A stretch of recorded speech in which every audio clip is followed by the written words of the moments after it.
When your microphone just isn't working, what's a singer to do?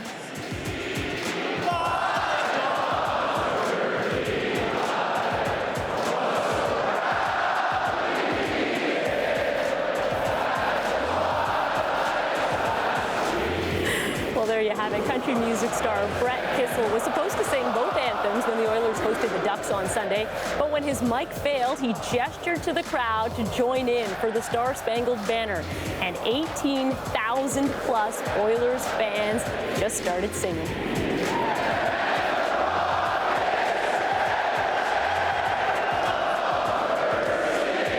What a moment. Country music singer Brett Kissel joins us now from Edmonton. Brett, great to have you with us. Take us back to that moment. What was going through your mind when the mic just wasn't working?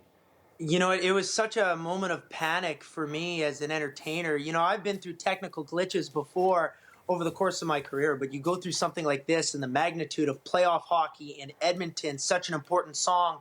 I didn't have a plan B, so I didn't know what to do. Do you have a sense now? I know it came back on afterwards, but do you know what might have went wrong with it? Well, what had happened is there's a separate feed for TV than is for the arena. So it never came back on in the arena. Even Robert Clark, who did the Canadian anthem, it wasn't working for him. So it was a major technical glitch. But you can never predict these things.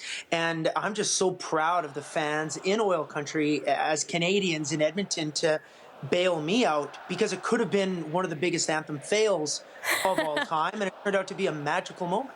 I got to say, though, that was some quick thinking on your part. What was your reaction? I'm sure just living it in that moment when you heard that crowd just pick up where you left off.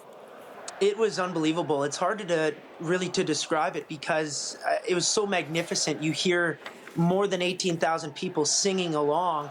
And I think even though it was the American anthem, they're representing Canadian pride by saying, "Don't worry, Brett. Don't worry, NHL. Don't worry, Oilers. We've got this." And it was a special moment that I think set the tone for what was, as Oilers fans, supposed to be a good game, even though we lost. But that's fine, because I'm certain that we'll come back in Game 4, and hopefully my mic will be working then. Absolutely. Really an incredible moment. And that video of the anthem has been shared thousands of times since last night. What have you been hearing from your family and friends and Canadians? It's been amazing. My phone's been ringing off the hook. Same thing with my family, my wife, Cecilia. People are just reaching out, I think, to get comment and maybe get perspective, because there was some negative attention that came, thinking that it was a publicity stunt, thinking that this thing was staged, especially those who didn't understand that what works for TV wasn't working in the arena. But luckily, we've got 18,000 plus that can vouch that the microphone and the guitar wasn't working. But I think the positivity that we've gotten from networks around the world, even great celebrities, from friends like Corey Hart, Anne Murray tweeted out, which was very nice. Obviously, everyone at CBC Sports, it was very special. And even some of the guys who play on the Oilers and the Ducks sent me some texts and said, good thinking, Kiss. So that made me happy. Yeah, definitely incredible. I understand that your birthday is 3 days before the last time the Oilers won the Stanley Cup. So how special was this moment for you? Well, I've been an Oilers fan since I was born, as you can tell. So with all that said, now that we are going on our journey to win another Stanley Cup, to make that 6 for us and our team, I think it's pretty special, because my brother has been thinking for years that I've been the curse. I'm 26. The Oilers haven't won in 26 years.